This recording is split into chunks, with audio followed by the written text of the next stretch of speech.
J'ai suivi une formation de spécialisation dans l'addictologie, notamment.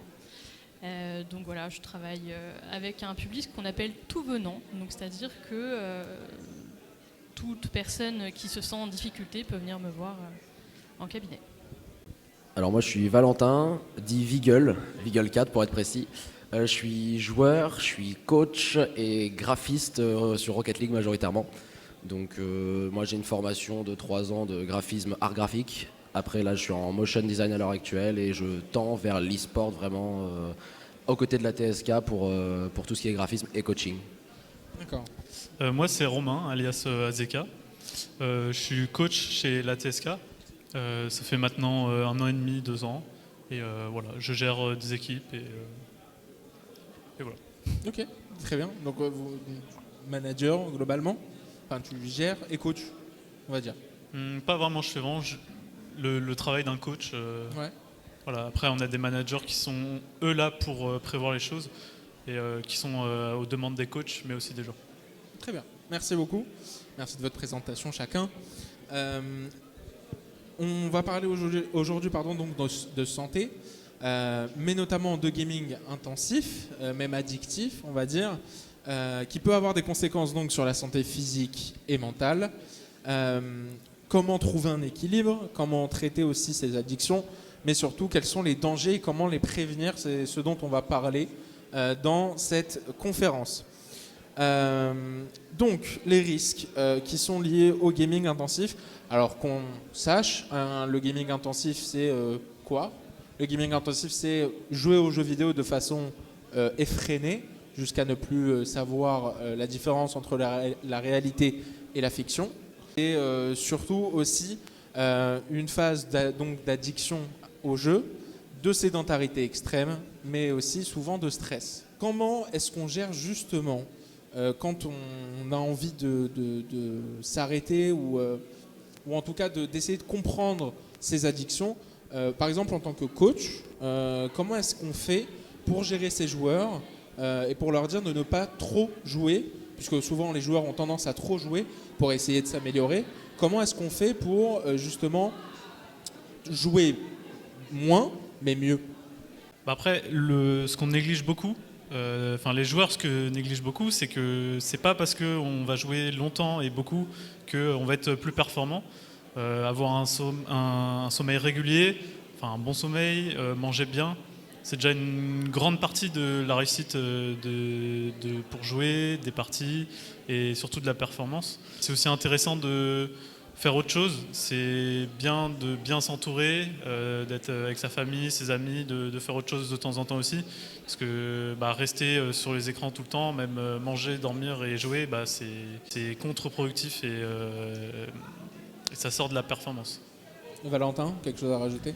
Moi je dirais même qu'il faut instaurer un planning. Pour moi, quand on instaure un planning, on impose à des joueurs une possibilité de progression qu'on leur impose, telle que pour une perte de poids.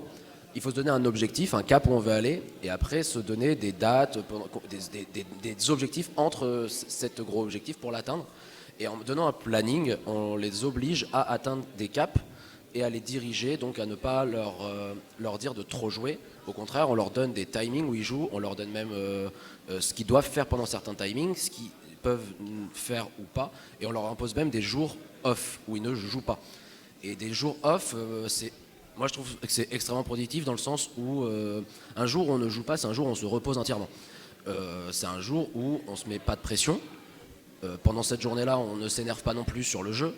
Et on repose notre cerveau, on repose le corps, et on peut prendre soin de soi, et donc penser qu'à soi majoritairement. Et c'est vrai que, comme le disait du coup Azeka, bien manger, bien dormir, c'est extrêmement important, c'est extrêmement sous-coté. On le délaisse totalement. Moi, en tant que joueur, je le vois. En tant que graphiste et coach, le temps, il n'est pas infini. On ne peut pas l'étendre à l'infini. Il y a un moment donné où il faut aller se coucher. Et ça, il faut vraiment le penser. Et sur le planning, on l'instaure. Et on l'instaure à un point où, quand on voit qu'il ne s'est pas respecté, on leur impose un « vous ne jouez pas ».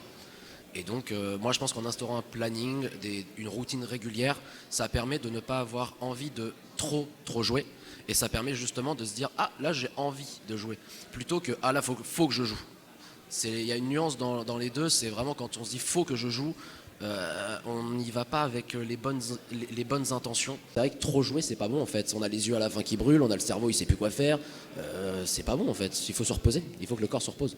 Et justement, ça peut jouer énormément sur le mental. Maud, vous pouvez nous en dire plus justement. Comment est-ce que on arrive à pas soigner, mais en tout cas traiter ce côté addictif au jeu psychologiquement aussi? Quels sont les vrais dangers? Alors on ne peut pas soigner le côté addictif d'un jeu dans la mesure où le jeu est fait pour être très addictif. C'est-à-dire qu'il y a des mécanismes de récompense qui sont tout le temps là, donc un objectif qui est atteint, ou un coffre à ouvrir, ou alors une récompense, un classement. Il y a toujours quelque chose qui accroche et qui donne envie de toujours aller plus loin, continuer, etc.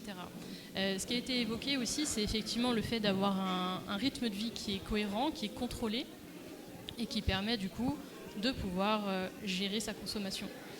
Là où ça devient plus compliqué, c'est quand on se sépare justement de son environnement de vie, qu'on arrive à ne plus trop savoir les jours nuit, jour ou pas, à sacrifier peut-être des temps avec des amis en faveur du jeu ou des choses comme ça, ce qui fait qu'on peut perdre pied éventuellement. Mais là où c'est important justement, c'est que l'environnement puisse aussi être un garde-fou et de pouvoir dire là, peut-être que tu joues trop, c'est important que tu fasses attention. Donc c'était intéressant justement l'aspect de mettre un planning, etc. Et ça aide beaucoup parce qu'on arrive à voir justement ceux qui ont un comportement de jeu abusif à risque et donc potentiellement l'addiction. Donc l'addiction, c'est vraiment avec un phénomène de dépendance, c'est-à-dire qu'il faut toujours jouer plus pour avoir le même effet et qu'on n'arrive plus à avoir une vie équilibrée. Donc on mange moins bien, on dort de moins en moins, on ne sort plus, on n'a plus trop de contact avec sa famille. Enfin, c'est quelque chose qui s'instaure et qui touche tous les aspects de sa vie jusqu'au niveau scolaire et professionnel. Alors chez les ados, c'est le premier qu'on voit, l'école, parce que quand ils ne dorment pas la nuit, forcément l'école, ils dorment en cours quand ils y vont. Mais quand on grandit, comme toutes les addictions, ça ne se voit pas forcément. L'addiction au travail, l'addiction au sport, c'est toujours le côté sensible de quand est-ce qu'on peut s'arrêter ou pas.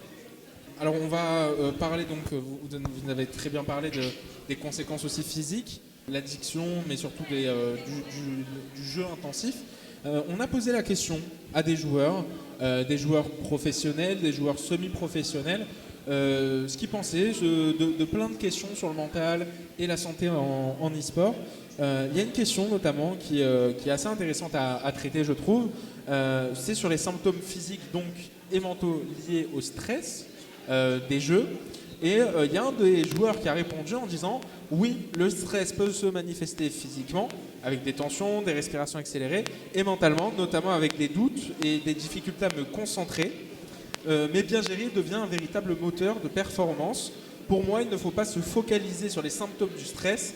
Il s'agit simplement de faire ce que l'on a à faire, comme si de rien n'était, de garder la tête haute et d'aller de l'avant. » C'est une manière mentale, finalement, de passer au-dessus du stress. Est-ce que c'est une manière aussi, un peu comme les sportifs, d'essayer de se rassurer pour performer? Alors, se rassurer, oui. C'est ce qu'on appelle aussi une autocroyance. Enfin, en tout cas, on cherche à atteindre ce qu'on se dit. Par contre, la façon de le formuler, c'est un petit peu « on y va, quoi qu'il en coûte ». Et là, ça devient un peu plus problématique parce que du coup, le jeu est à la fois une source et une réponse au stress. Ce qui fait qu'on peut perdre de vue la raison initiale de pourquoi c'est stressant. Est-ce que c'est une pression qu'on se met pour absolument être ranké ou pas? Est-ce que c'est quelque chose qui est très important parce qu'il faut faire tels objectifs à tout prix? Ou alors peut-être que c'est pour éviter aussi d'autres facteurs difficiles dans la vie de tous les jours. Par exemple, selon l'âge qu'on a, ça peut être Parcoursup en ce moment, par exemple. Ça peut être aussi des choses comme un rapport à rendre qui est stressant, ça peut être des conflits au sein de la famille aussi. Donc il y a la question du multifactoriel du stress. Donc effectivement, physiquement, ça se ressent. Après, si on arrive à dépasser un stress mineur, c'est d'accord. Mais quand ça commence à être un déni du stress, là c'est plus compliqué parce que ça va juste grossir. Le problème des émotions, c'est qu'elles restent, même si on les met sous le tapis dans un placard, elles reviennent à un moment donné. D'accord. Oui, donc c'est quand même important de garder ça en tête oui, mais pas à tout prix, finalement. Très bien, merci. Vous avez peut-être une réaction sur ce que le joueur, ce joueur-là a dit, ou pour compléter de ce que Maud a pu nous dévoiler? Tu vas être d'accord avec moi, je pense. Hein. Oui, oui, je suis d'accord. Après, il y a des stress qui sont bons et mauvais. Ouais. Le stress d'un sportif avant un match, je pense qu'il est plutôt bon s'il réagit bien, mais dès que ça devient côté mental, ça devient un handicap dans la vie de tous les jours, je pense que c'est ce stress-là plutôt qu'il faut remettre en question, quoi. Bah, pour le coup, il y a aussi le stress des matchs de la veille qui peuvent nuire sur le sommeil. Il peut y avoir plein de stress, mais pour moi, le stress en match, il n'est pas bon. Le stress avant match, il peut être positif s'il est bien géré, si on s'en sert d'une énergie. Mais après, c'est vrai que le stress, par exemple, tu disais s'il y avait des rendus à faire, ça, c'est des stress qui restent de la vie normale, en fait, pour n'importe qui. On a tous ça, on a tous dans l'entreprise un truc à faire qui nous prend la tête toute la soirée jusqu'au lendemain, quoi. Et dans les jeux vidéo, c'est la même chose. On a des attentes, il y a des choses qui font que. Et pour moi, il faut réussir à dissocier vie et l'e-sport. Il faut réussir à se dire, c'est bon, je relâche, quoi. Et c'est vrai que le sommeil, ça va nuire dessus, ça va nuire même sur le caractère. Sur le caractère, un joueur stressé, il va être plus susceptible. C'est pas bon. C'est pas bon du tout.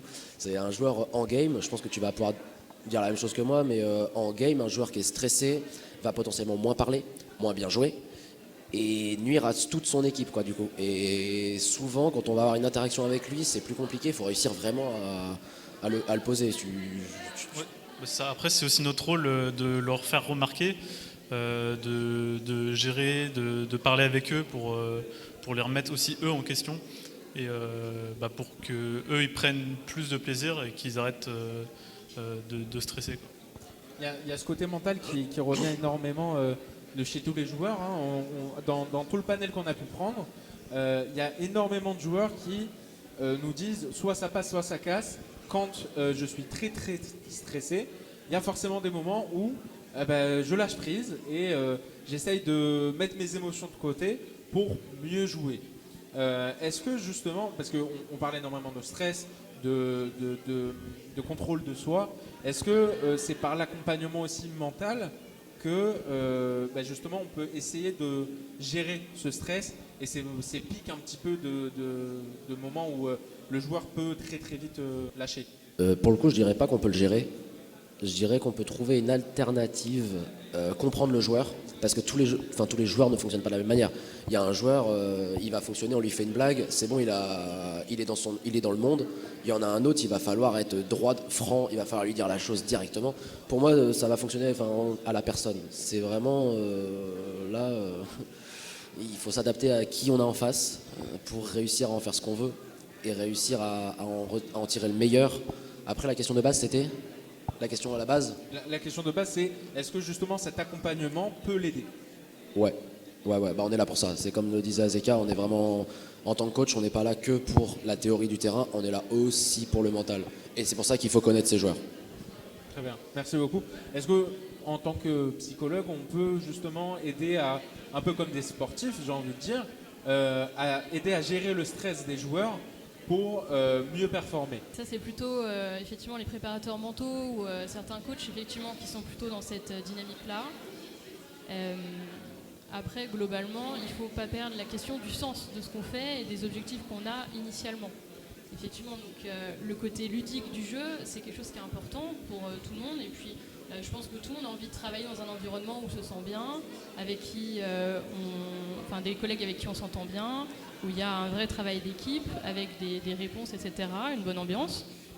Et donc ça joue effectivement sur l'apaisement du stress. Et parce que le stress, c'est normal. Que tout à l'heure, le stress, réussir à tout prix, c'est plutôt les questions d'anxiété, voire d'angoisse, c'est encore autre chose. Mais c'est important, effectivement, de pouvoir se dire, ok, je joue parce que j'aime ça, déjà. Ok, il y a des enjeux, mais finalement, ces enjeux ont quelle influence sur ma vie, tout de suite, sur tout ce qu'il y a de confort aussi, etc. Moi, j'ajouterais que dans l'e-sport, il y a un phénomène qu'on voit énormément sur les LAN. Je pense que là, tu as la même image que moi en tête. En LAN, il y a une LAN, c'est une compétition dans laquelle toutes les équipes se rassemblent pour un cash prize, pour gagner une compétition au final. J'ai assez bien résumé ou... Ouais, on est... Compétition en physique. En C'est fait. Ouais, c'est en ça, gros, c'est ouais, c'est ça, c'est une compétition en Ouais. physique. On est tous regroupés au même endroit, connectés sur le même serveur, voilà. Mais sur ces LAN, il y a un public. Et le public, on l'a pas quand on est à la maison. Quand on est à la maison, on est sur notre écran, derrière nous il y a le lit et puis voilà quoi, c'est chez nous quoi. Or en compétition, il y a un stress en plus qu'il faut prendre en compte, c'est qu'il y a un public qui vont pas forcément être pour nous. Et donc on n'est pas forcément favori. Et donc il y a un stress sur tout l'environnement qui, en fonction des joueurs, peut être un stress très positif. Et jouer dans vraiment en compétition, là, e-sport, si je prends Rocket League, il y a les joueurs de LAN et il y a les joueurs de hors LAN, quoi, c'est les joueurs en ligne. Et vraiment, c'est là où on peut voir que le stress peut être positif. Il faut juste savoir le gérer. Mais pour le gérer, il faut des coachs et il faut savoir se connaître soi. Aussi, il y a des tournois où le début est en ligne. On voit des équipes qui sont très fortes et très performantes. Et en fait, quand on va aller en physique, en réel, bah, ils vont plus du tout avoir le même niveau et ça va être complètement différent. Donc c'est pour ça, là où Vigel disait, c'est qu'il y a des joueurs qui sont plus bons en présentiel et d'autres moins bons. Et bah après, c'est nous aussi avec des rôles de coach ou de manager de venir comprendre leurs problèmes et essayer de les régler. Par exemple, moi sur la dernière LAN, un joueur avait une boule au ventre et c'était vraiment handicapant pour lui, même pour l'équipe. Bah, c'était à moi et aux gens qui étaient derrière de trouver un peu la solution pour lui. Et bah, ça a été parler, prendre l'air, un massage et puis c'était reparti, quoi. Peut-être cet accompagnement-là qui fait qu'un joueur demain peut devenir performant et professionnel dans sa manière aussi d'être avec des bonnes pratiques. Oui, totalement. Oui. Est-ce que ces bonnes pratiques-là, elles sont aussi amenées par cet encadrement que vous donnez par exemple? Oui, après, c'est comme j'ai dit, c'est à nous de trouver ce qui correspond au mieux aux joueurs pour réduire le stress, même de l'équipe en général, pour être la plus performante le jour J et qu'ils prennent un max de plaisir, quoi. Que ce soit pas un supplice pour eux de jouer. Maud, petite question. Mentalement, comment est-ce qu'on peut équilibrer jeu et bien-être personnel ou mental en tout cas? Comment est-ce qu'on arrive à essayer de jauger, on va dire, les deux? Comment c'est possible? Alors un équilibre. L'équilibre, c'est toujours le consensus entre ce qu'on a envie de faire, ce qu'on est obligé de faire, ce qu'on peut faire aussi. Et l'équilibre, je pense, ce qui a déjà été évoqué tout à l'heure aussi, c'est d'avoir un planning, en tout cas de pouvoir se mettre un temps de jeu défini, d'avoir des rituels aussi de déconnexion, donc des moments intermédiaires entre quand on arrête de jouer et qu'on fait sa routine du soir, enfin des moments comme ça. Pareil pour le matin pour se préparer, donc c'est des choses aussi qui comptent. Avoir un temps de socialisation aussi, donc voir des gens en extérieur. En ligne, ça compte aussi dans une certaine mesure. Donc c'est toute une attention aussi sur la qualité de vie. Donc on a parlé du sommeil, il y a l'alimentation aussi, parce qu'il y a des choses qu'on mange qui sont plus ou moins difficiles à digérer. Donc si on est plus ou moins sensible en fonction de ces critères personnels de santé, on peut être plus ou moins en difficulté après pour être réveillé. Donc voilà, si on s'endort, on est moins performant.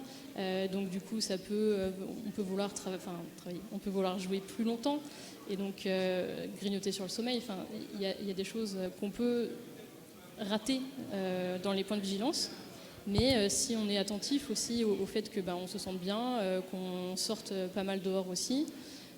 Alors, il y a aussi beaucoup de joueurs qui sont jeunes. Donc c'est la question avec les parents aussi dans quelle mesure on a des temps aussi en famille, dans quelle mesure on parle de soi aux autres, et les autres parlent de soi aussi. Donc c'est la question de l'implication mutuelle dans la vie de l'autre. C'est quelque chose qui est important aussi de pouvoir garder en vue. Est-ce que c'est aussi important de savoir communiquer? Alors oui, mais il faut préciser ce que c'est communiquer. C'est-à-dire comment savoir parler, on va dire, de si on arrive ou pas à... si on sent qu'on a trop joué, savoir le dire. Ou alors, par exemple, souvent, quand on est plus petit, on se fait arrêter par nos propres parents quand on joue. et savoir dire non, là je sais que je peux jouer de là à là, donc laissez-moi jouer plutôt dans ces horaires-là, c'est-à-dire la communication, si vous voulez, entre deux personnes, et savoir aussi s'auto-diagnostiquer dans un sens où on sait qu'on connaît nos propres limites. Est-ce que ça, par exemple, c'est aussi un point important mentalement, puisque on ne connaît pas tous ses limites mentales dès le départ, mais on peut peut-être apprendre à les connaître. Oui, il y a l'effet essai-erreur, c'est-à-dire on essaye pendant les vacances, on déborde, on est fatigué le lendemain, peut-être qu'on a trop joué, donc il faut jouer soit moins tard et ou moins longtemps. Surtout qu'en plus les jeux de compétition demandent beaucoup de vigilance, donc c'est-à-dire beaucoup de concentration, une réactivité importante. Il y a beaucoup de mouvements des yeux aussi, saccadés, beaucoup de saccades, donc ça fatigue. Donc si les yeux sont fatigués, forcément ça augmente le sommeil, mais si le corps lui n'est pas vraiment fatigué, donc, par exemple faire du sport physique, pour le coup c'est pas mal aussi, ça complète, comme ça a été dit tout à l'heure par Cédric et Jules, c'est l'idée de garder quand même un quotidien qui est actif et qui soit à la fois dans la tête et dans le corps, et de pouvoir rester vigilant. Merci. Est-ce que justement, je m'adresse à Valentin et Romain, est-ce que c'est important en tant que coach de savoir communiquer avec ses joueurs pour mieux leur amener une expertise de là tu as trop joué, on arrête, ça ne sert à rien de faire plus, et aussi peut-être de donner des limites aux joueurs? Oui, moi personnellement les premières choses que je dis quand je rencontre une équipe, quand ils jouent ensemble, même en tant que joueur, c'est que quand on commence à jouer, il faut avoir l'horaire de fin. Directement, il faut s'imposer des limites pour éviter de trop dépasser, et comme on a dit, sur le sommeil, etc. Pour moi, la deuxième chose, c'est aussi avoir un objectif. C'est pas jouer pour jouer. Si tu veux jouer pour t'amuser, tu joues pour t'amuser. Si tu veux jouer pour progresser, faut avoir des vrais objectifs. Et quand on commence à jouer, avoir directement une horaire de fin pour se caler, quoi. Après, ça m'est déjà arrivé de gérer des problèmes personnels de joueurs qui avaient des difficultés avec les parents, qui sont pas dans ce monde-là en tout cas. Et ça peut être compliqué au début de leur expliquer. Faut expliquer aux joueurs comment amener la chose aux parents, parce que pour eux, des fois, ça doit pas être évident en fait de voir leur enfant comme ça sur leur ordi. Et puis voilà, présenter l'objectif à ses parents, voir s'ils sont d'accord pour les plus jeunes. Et moi je pense avoir une horaire de fin, avoir des trucs délimités et avoir un objectif, c'est déjà vraiment un grand pas dans la progression des joueurs. Le fameux planning. C'est ça. En fait, dans le planning, on ne peut pas interdire à la personne de jouer. Si elle veut jouer, elle joue. Après, c'est un conseil que vous donnez à vos joueurs? De dormir, ouais. De dormir, il faut dormir. Un planning global. Après, le planning, moi je l'impose. Moi, dans mes coachings, j'ai un planning que je leur impose, ce qui leur permet, comme tu l'as bien dit tout à l'heure, d'avoir une vie à côté. En fait, dans le planning, l'avantage, c'est que vu qu'ils peuvent... Moi, je mets 4 semaines de planning. Donc, en gros, il y a la semaine qui est en cours. Et après, ils mettent, s'ils sont disponibles, sur les semaines d'après. S'ils ont les plannings, s'ils ont leur dispo, ils peuvent gérer, quoi. Et ça permet, dans cette semaine, de se dire « Ah, là, j'ai reçu un message, par exemple, de mon cousin qui a envie de faire une sortie. » Je vais pas dire non, j'ai rien de prévu pour le moment. Donc autant dire ce soir-là je joue pas, ça deviendra notre journée où on joue pas, mais au moins moi je prends ma journée avec un lien social, je garde un lien social avec ma famille, avec mes copains. Si c'est 3 fois à la semaine, écoute, si cette semaine-là t'es pas là 3 fois, t'es pas là 3 fois, mais si c'est que le soir, on peut peut-être jouer l'après-midi. En fait, on va toujours trouver un compromis entre l'e-sport et la vie perso d'à côté. Donc en vrai, si le joueur il revient de sa soirée et qu'il est 3h du mat et qu'il se pose sur son ordi et qu'il joue, moi le lendemain matin, si y a coaching, si le lendemain après-midi il y a coaching et que le mec il me sort qu'il est fatigué, je vais lui dire mec, t'as cherché aussi. Ce soir tu dors. Après on peut pas interdire à la personne de jouer. Je peux pas moi être chez elle, éteindre le PC et lui dire tu vas au dodo. Je peux pas. Faudrait être en présentiel, faudrait qu'on ait une structure, faudrait tout un truc quoi. Et ça, c'est Vitality, ça, c'est BDS, c'était. Voilà, bref. Là, il nous faudrait vraiment une structure, et on peut pas, là, à l'heure actuelle, on est tous chacun chez soi. Si le gars, il continue, quoi. Enfin, nous, on impose un planning. Sur ce planning, c'est noté qu'on fait pas, ou qu'on fait plus, ou qu'on part dormir à cette heure-là. Il a pas sommeil, il joue. Quelque part. Oui. Ouais, on fait comme avec les enfants. Quand on est gamin, enfin moi, quand j'étais gamin par exemple, j'avais le droit à une demi-heure de console par jour, voire quand c'était en semaine d'école, c'était que le week-end. Pour moi, il faut instaurer ça déjà dès le plus jeune âge, c'est ce que disait tout à l'heure Cédric. Il faut instaurer un cadre jeune pour pas que ça devienne une addiction. Et il faut garder ce cadre, mais en voyant son gamin grandir. Il faut évoluer avec le gamin. Il faut pas garder une demi-heure alors qu'il a 15 ans. Ses potes, ils jouent 4 heures, voire plus, et lui, on lui dit une demi-heure. Non, ça va pas marcher. La nuit, il va faire exprès de se lever la nuit, d'aller jouer la nuit, nuit blanche, et puis bon, il va se dire, tant pis, j'ai joué. Il va pas voir ce truc, ouais, j'ai pas dormi, je suis fatigué, pendant les cours, je suis comme ça, j'écoute pas, je m'en fiche. Non, il va pas le voir, ça. Il faut instaurer un cadre, évoluer avec l'enfant, et il faut effectivement, là, une communication entre l'enfant et les parents. Tout comme nous, avec nos joueurs, on a une certaine communication. Comme tu l'as dit, nous, on a des retours de vie perso. Nos joueurs, forcément, ils nous font des retours. Ici, ils vont pas bien dans leur vie perso parce que taf, ça va pas, parce que la famille, ça va pas. On le sait. Et on le voit, surtout. Sur le terrain, ça se voit. Donc, en fait, on sait très facilement si la personne, elle va pas bien. Et le caractère, il est pas pareil. Le mental, ça joue. Et forcément, donc, faut dormir, faut en parler. Enfin, voilà, c'est sûr qu'il faut en parler. La communication, c'est important. Ouais, c'est donc beaucoup de pédagogie. On va aborder un dernier petit point, sans trop de transition, sur la gestion des émotions. C'est quelque chose d'assez commun en e-sport. Il y a une question qu'on a posée donc, au panel de joueurs semi et professionnels. As-tu déjà eu du mal à gérer la frustration ou la colère après un match? Il y a quelqu'un donc un des joueurs qui nous a répondu en nous disant perdre fait partie du jeu.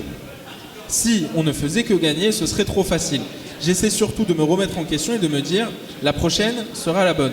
Le match retour, on explose l'équipe adverse et voilà tout. On perd avec art et manière, mais surtout on positive. Est-ce que c'est un bon mindset, c'est une bonne manière de penser? Parce qu'il y a d'autres personnes qui nous ont répondu en disant quand je perds, je suis non seulement très triste mais très frustré et j'ai du mal à l'encaisser durant plusieurs jours, voire même des fois je peux être amené à déprimer. Donc on a là deux styles très différents, de deux personnes très différentes. C'est quoi la bonne manière de faire, en tout cas essayer de travailler mentalement, hein, Maud par exemple? Quelle est la bonne manière d'encaisser une défaite, on va dire, mentalement, et comment travailler dessus pour s'améliorer? Déjà, les deux réponses montrent deux profils de jeu différents. C'est-à-dire que le fait de se dire bon ben j'ai perdu, on fera une prochaine fois, enfin on verra, je m'améliore, etc. C'est une façon de jouer tout court. Donc ça s'étend à tout ce qu'on fait. Hein. Donc c'est j'ai raté quelque chose, je peux recommencer. Et il y a l'aspect où, ok, je suis frustrée parce que j'ai raté, et donc ça peut entraîner des émotions négatives. C'est une autre façon de jouer. C'est-à-dire que la conception du jeu n'est pas la même.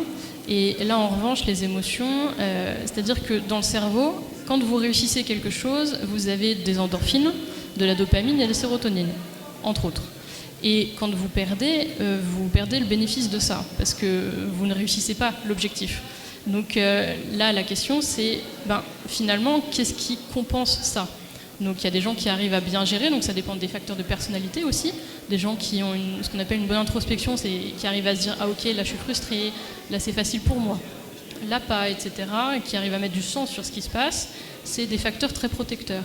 Si c'est des gens qui sont déjà plus en difficulté par rapport à ça, mettre du sens sur l'échec ou la réussite, et donc ce que ça peut induire pour eux après, c'est plus compliqué. Et donc là, l'équilibre, il sera un peu plus sensible et demandera peut-être d'avoir des gens extérieurs. Donc des coachs, des amis aussi, la famille qui peut aider sur justement la gestion de ces moments, de mettre des temps calmes ou de faire une autre activité. Passer par le corps aussi, donc justement une activité physique qui prend un petit peu, de type course rapide, choses comme ça, ça peut aider aussi. Parce que justement le sport par exemple libère le même type de neurotransmetteurs, enfin de dopamine, etc. Donc c'est des choses qui peuvent aider, mais après c'est il y a des facteurs de personnalité parfois qui sont pas facilement compensables entre guillemets. Oui, c'est finalement compensé pour autre chose. Quand on déprime par exemple, pour envoyer donc de la sérotonine comme vous avez dit, aller faire du sport ça peut permettre d'essayer de décompresser, d'évacuer. Donc ça passe aussi, donc l'e-sport passe aussi par le sport. Comme quoi il y a une connexion de partout. Un avis peut-être les coachs, j'ai envie de dire. Oui, après je suis tout à fait d'accord avec ce qu'elle a dit. Pour nous en tant que coach, en tout cas pour moi il y a deux choses que je dis à mes joueurs de dissocier. Je leur demande en fait quels sont leurs objectifs. Il y en a beaucoup qui me répondent gagner, alors qu'en soi, l'objectif, je leur dis, les gars, vous voulez quoi? Vous voulez gagner ou vous voulez progresser? C'est deux choses totalement différentes en fait. Il y a des victoires où on a l'impression de beaucoup progresser, et il y a des défaites où on a aussi beaucoup l'impression de progresser. Donc voilà, il faut jauger un peu les objectifs. Est-ce que ton objectif c'est de progresser? Est-ce que ton objectif c'est de gagner? Forcément, quand on perd, il y a de la frustration, mais je pense que dans la tête de beaucoup de joueurs, il y a j'ai perdu, gagner était mon objectif, alors qu'en soi, ce serait plutôt progresser, enfin pour moi en tout cas. Moi je pense qu'il y a beaucoup de choses à dire là-dessus. Il y a ne serait-ce que le moment. Quand est-ce qu'on perd, quand est-ce qu'on gagne? Un championnat du monde, quand on perd, c'est normal d'être triste, d'être dégoûté. C'est le moment où tu dois être dégoûté. Tu étais à l'aboutissement de tout un entraînement, de tout plein de matchs qui ont fait que c'était le moment de prouver, tu as perdu, c'est normal d'être triste, c'était le moment. Après, il faut réfléchir, comprendre pourquoi. Mais c'est normal à l'instant T d'être dégoûté. Par contre, quand on est en entraînement, quand on s'est mis à condition, quand on est sur un match du dimanche, juste on s'entraîne, être dégoûté d'avoir perdu, pas vraiment, non, faut pas, c'est pas là où il faut. Là, faut juste se dire pourquoi. Il faut chercher la raison, il faut regarder, il faut demander des conseils et à ce moment-là progresser pour justement plus tard, pour l'objectif final. Là, tu disais gagner ou progresser, c'est vrai que c'est deux choses différentes. Il y a des matchs où on va gagner et tout ce qu'on va avoir fait sur le terrain, c'est de la merde. On pourrait regarder un match qu'on a gagné, c'est que de la merde. Par contre, on pourrait regarder un match où on a perdu, il n'y avait pas d'erreur, juste ils ont été meilleurs. Gagner et perdre ne veut rien dire. C'est vraiment à la fin du match, il faut comprendre. Est-ce que c'était une erreur de communication? Est-ce que c'était le mental? Est-ce que c'est parce qu'ils étaient meilleurs? En fait, il faut regarder réellement pourquoi vous avez perdu. C'est pour ça que les deux points de vue sont intéressants. Les deux points de vue, ça pourrait être le même joueur. Ça pourrait être le même joueur. Ça pourrait être un match amical le mercredi, genre au foot. Le match amical, on s'en fiche de gagner ou de perdre. Hein. Vraiment, c'est amical, on joue avec les copains, on compte même pas les points. Par contre, après le match amical, le week-end, il y a un match, le samedi ou le dimanche, il y a un match genre à 11h, une connerie comme ça, contre une équipe qu'on sait qui est plus forte que nous, sur le papier. Là, on va se donner à fond. Et quand on se donne à fond, bien sûr que si on perd, on est dégoûté. C'est normal, on a essayé de s'entraîner la semaine. Le week-end, on a perdu, c'est normal. Par contre, il faut trouver pourquoi. Donc en vrai, moi, je pense qu'il faut toujours dans l'e-sport repenser au sport classique. Et moi, j'aime bien cette image justement du foot où dans la semaine, on s'entraîne. On va faire potentiellement après les entraînements, on va faire un match juste entre nous. Après, il va y avoir des matchs amicaux qui vont s'arriver de temps en temps avec potentiellement les parents, avec potentiellement d'autres équipes.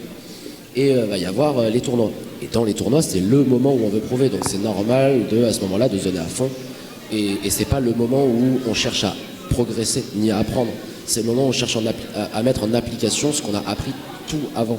Donc au final, les tournois servent de leçon parce qu'ils nous permettent de voir notre niveau à l'instant T, de savoir ce qu'on va vraiment progresser pour la suite. Et donc c'est chaque étape qui font que même en championnat du monde, au final c'est qu'une étape parce qu'un championnat du monde, l'année prochaine, il y en aura un autre. Donc en vrai, si on perd un championnat du monde, l'année prochaine, on cherche à faire mieux. Et pour moi, c'est comme ça qu'on progresse. Comme quoi on peut apprendre de tout, même d'un match amical ou d'un tournoi. On apprend tout le temps.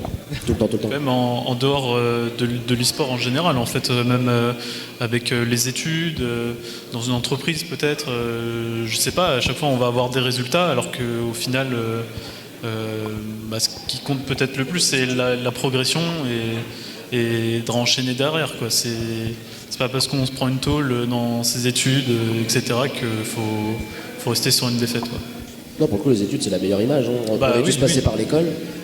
L'école, il n'est pas normal qu'on se mette autant de pression pour une note. En fait, l'exemple parfait, c'est genre les mathématiques. Les mathématiques, c'est un cours, donc pour nous, un coaching. Ensuite, c'est une application, des exercices. Après, il y a une semaine potentiellement pendant laquelle on fait des exercices. Et après, il va y avoir la correction, le coaching. Et après, un contrôle. Et bien, le contrôle, c'est le tournoi.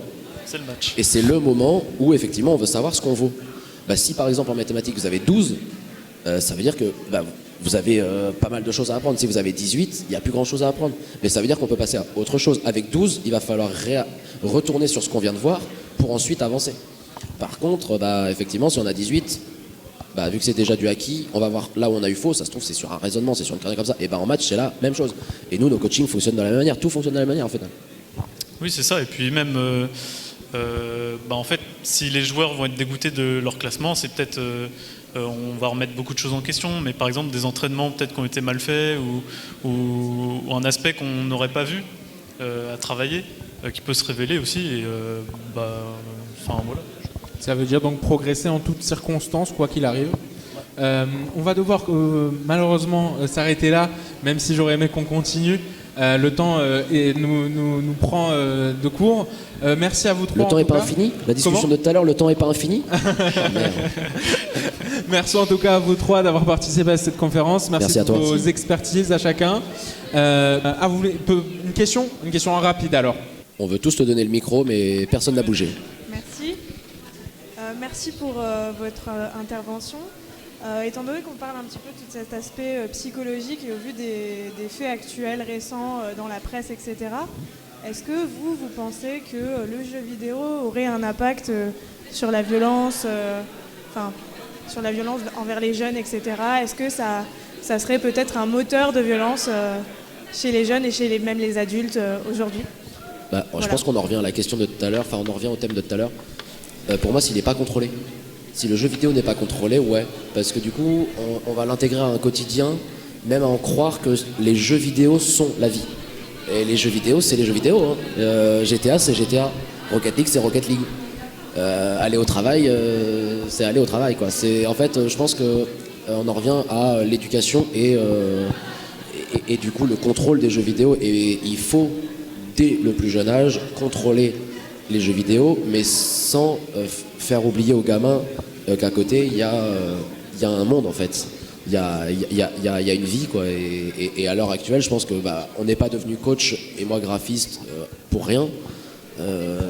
La psychologie, c'est la même chose. Je pense que il y a un moment donné où dans la vie, on a besoin. Enfin, moi, en tout cas, par exemple, j'ai besoin des jeux vidéo pour me sortir de ce monde réel et penser à autre chose.